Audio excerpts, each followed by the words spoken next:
Scrap city बर्तन house बर्तन boring Rangapur नाम का एक गांव था।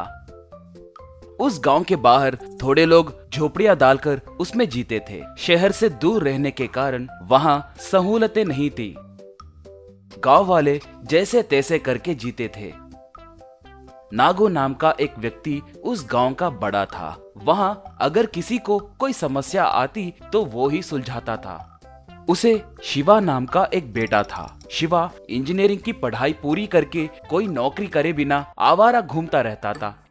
एक बार जब शिवा घर में खा रहा था तब नागू शिवा से, रे शिवा, मेरा पुराना रेडियो खराब हुआ है, जरा इसे रिपेयर करके दो, कहा। शिवा तब, वाह पिताजी, मैकेनिक को दिए तो चलेगा ना, वैसे मैंने इंजीनियरिंग की है, ऐसे रिपेयर के काम मुझे सेट नहीं होते, कहा। ये सुनकर नागू को बहुत गुस्सा आता है। पढ़ाई पढ़ाई कहकर बड़े बड़े बातें कर रहे हो। मैंने तुम्हें पढ़ाया ही इसलिए था कि तुम अपने गांव के काम आ सको। दोस्तों से आवारा घूमने के अलावा गांव के लिए कुछ किए क्या? कॉर्पोरेट कंपनी वाले हमारे घरों को नाश करके हमें बेघर किए तो हम यहाँ आकर झोपड़ियाँ डालकर जी रहे हैं। हमारे गाँव वालों के बारे में कभी सोचा भी क्या तुमने? गाँव वालों को पीने के लिए पानी तक नहीं है, एक हैंड पंप भी नहीं है, कहा। शिवा को गुस्सा आया और वो खाने के प्लेट को फेंक कर वहाँ से चला गया। एक बार वहां पर एक बड़ी जेसीबी आकर कूड़ा कचरा डालने लगी। ये देखकर गांव वाले नागू को बताए। उस जेसीबी वाले से नागू, रे तुम सब कौन हो? ये सारा स्क्रैप यहाँ क्यों डाल रहे हो? पूछा। तब वो जेसीबी वाला, ये पड़ोस गांव के कन्ना जी का स्क्रैप है, वो इस जगह को अपना कूड़ा डालने के लिए इस्तेमाल कर रहे हैं, कहा। नागू, एक बिजनेसमैन को यहाँ स्क्रैप डालने की क्या जरूरत है? आपको शर्म नहीं है क्या? यहाँ लोग जी रहे हैं, छोटे बच्चे और महिलाएं हैं, ऐसे यहाँ स्क्रैप को फेंके तो हम कैसे जिएंगे? बोलिए, कहा। तभी वहाँ पर दो गुंडे आकर, क्यों रे, ज्यादा बक रहे हो? ये हमारे साहब की जगह है, उनसे बात करने के लिए बड़े बड़े नेता और पुलिस वाले भी डरते हैं, तू क्या रे? कहकर नागू को मारते हैं। गांव वाले नागू को हॉस्पिटल में भर्ती करते हैं। शिवा अपने पिता को देखने के लिए हॉस्पिटल जाता है। शिवा उसके पिता से, ये सब कैसे हुआ पिताजी? कहकर रोते हुए पूछा। नागू शिवा को जो बीता सब बताया। शिवा, अब मेरी हालत ऐसे हुई है कहकर तुम गुस्से में जाकर उन्हें मत मारना। वो लोग अपने मालिक का बताया काम किए, उन्हें मारने के लिए हमारी ताकत बस नहीं होगी। पहले तुम अपने लोगों को इज्जत दिलाओ बेटा। सब हमारे झोपड़ियों को देखकर हमारे लोगों को छोटे नजरिए से देख रहे हैं। मेरे बारे में तुम दुखी ना हो, माँ मेरे साथ है ना, वो देख लेगी, कहा। शिवा ठीक है कहकर घर गया। थोड़े दिनों के बाद नागू पूरी तरह से ठीक हो गया।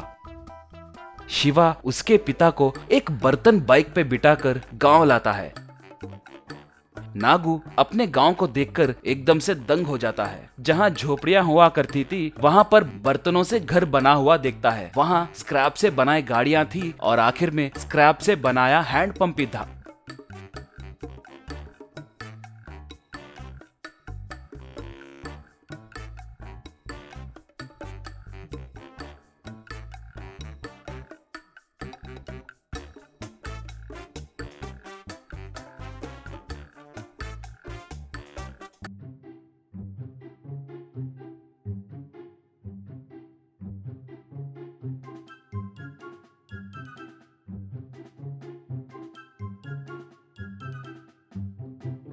नागू अपने खुशी को रोक नहीं पाया और ये कैसे मुमकिन हुआ बेटा? कहकर पूछा। तब शिवा, ये सब करने के लिए आप ही से प्रेरणा मिली है पिताजी। आपके बातों से मैं बदल गया। सच है, हमारे वालों को दूसरे लोग इज्जत नहीं देते। मेरी पढ़ाई गांव वालों के भलाई के लिए काम आना चाहिए कहकर मेरी इंजीनियर का दिमाग इस्तेमाल करके मेरे आवारा दोस्तों की मदद से इस स्क्रैप सिटी को बनाया। हाँ, बोलना भूल गया, जिन गुंडों ने आपको मारा था उन्हें मैं अच्छे से समझाकर सिटी बनाने के काम पे लगाया। देखिए, अब हमारा गांव स्क्रैप सिटी नाम से बहुत मशहूर हुआ है। बहुत जल्द मुझे सरकार की तरफ से अवार्ड भी मिलेगा कहकर पता चला है, कहा नागू शिवा से। इतने दिन तुम किसी काम के नहीं हो कहकर सोचता था, मगर अब मेरा बेटा योग्य हुआ है जानकर मुझे बहुत खुशी हो रही है, कहा।